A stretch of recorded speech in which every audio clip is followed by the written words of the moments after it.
ito naman din nga ni ang working student na malapit nang makapagtapos. Ay tara na ga, ay siya na. Tara na! Kahit nasabit-sabit na yan, ngayong araw nga ni ay linggo. Anong wala sa linggo? Eh di walang pasok! Gayunpaman, kahit walang pasok, kailangan kong gumising ng maaga. Alam mo kung bakit? Sapagkat kailangan kong maglinis ng bahay. Siyempre ngayong araw din ay ako ay sasamba, makapagbulay-bulay man laang naman. Ang daily routine nga ng taong inay nowadays ay gumising ng umaga alas 6 at magbukas ng gate para sa magtitinda. Ayun. Tapos kukuha na ng walis. Ano pa? Ay syempre para magwalis na at magmamap. O daily routine niya bago umalis or kahit walang pasok. Gayon talaga. Alam mo kung bakit kailangan magwalis sa umaga at magmap. Ay hindi na para sabihin pa. At baka biglang mag super science si Big Boss. Ay talaga namang yan ang iniiwasan natin at talagang kahit yun ay science number 1 pa lamang, ay baka ikimangilig. Anyway, habang naglilinis nga tayo, magkukwento ako ng aking story tungkol sa paano ako naging working student. Ayan, syempre isang normal lang ako na babae. Reach ang grade hindi katalinuhan. Ngayon kasalukuyang nag-aaral dito sa Manila.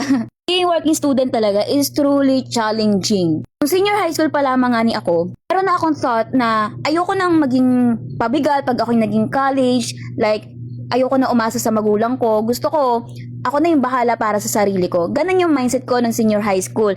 Even though nasa ibang bansa si mama, hindi ko iniisip na meron kaming pera, financial support para sa aking college. Since tatlo kami magka-college boy, initahan ko na nga yung isip ko na dapat pag college na ako, dapat umalis na ako sa comfort zone ko. Kasi syempre, magwo-work ako tapos pag-aaralin ko yung sarili ko. Yun yung lagi kong iniisip ng mga time na yon. Lagi kong pinagpapanata. Pero alam mo ba, hindi yung naging madali. Natatakot ako.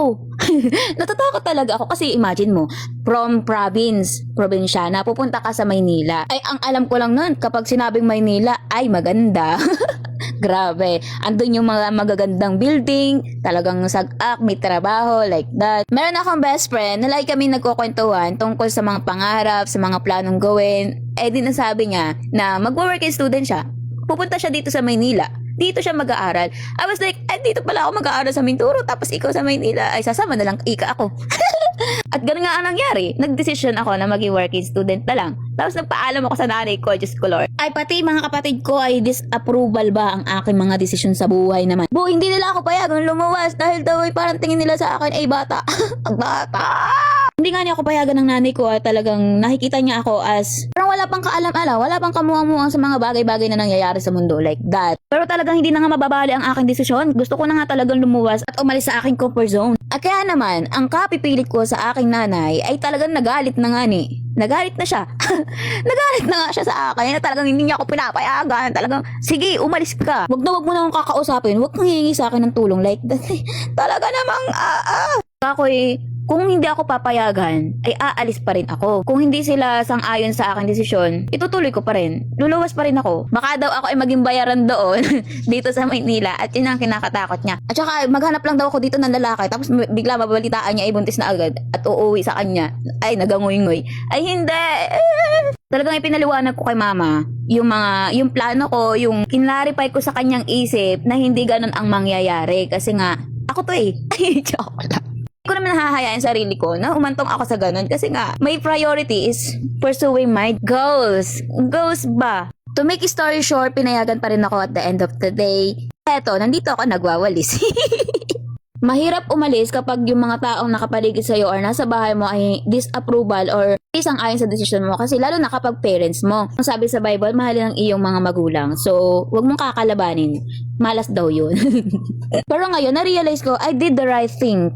I did the right decision. Ito ang pinakamagandang desisyon na nagawa ko to be a working student. Alam mo kung bakit? Kasi pumunta ako sa lugar kung saan doon ako matututo, doon ako mag-grow, doon ako malilinaw at mai-improve bilang tao. Layo sa kinalakihan ko sa probinsya. Ito lang masasabi ko sa mga gustong lumabas sa kanilang comfort zone, maging working student, harapin mo yung takot mo kasi yung takot na yan ang mabubukas sa'yo sa panibagong pinto patungo sa maraming karanasan, maraming pagkatuto at maraming hamon sa buhay. Ako man ay natakot din nung una, subalit tingnan mo ko ngayon, 4th year na at malapit nang makapagtapos. Talagang ipinagpapasalamat ko na lumabas ako sa aking comfort zone, lumabas ako sa probinsya, not for other people, but for myself, for my dream, for my goals, for my future. Nag-English siya. Dapat mong pakatatandaan na kapag magdedesisyon ka, dapat buo yung loob mo para kahit anong struggle na dumating on that moment, kaya mo siyang tablahin kasi buo yung loob mo eh. You'll be unbreakable and unstoppable ba? At wag na wag kang makikinig sa sasabihin ng iba. Katulad ng, hindi mo kaya yon, mahirap ang buhay doon. Magiging kawawa ka lang doon. Hindi mo yung kakayanin. Always remember that you are always capable. Just do what you want to do and you will be what you want to be. Dahil doon magsisimula yung pagdadown mo sa sarili mo, while truth is, amazing things happen when you try. Don't let other people to dictate kung ano yung dapat mong gawin. Kasi ikaw yung magde-decide. You have to be the master, the boss, the one who decide for your own life. So yan, being working student is very fearful sometimes. Pero ang totoo, that's fear ang makakatulong sa'yo para to be a better person. Hay siya na, hanggang dito na lang. Always remember these 3 words: work, study, win. Bashana, bye-bye!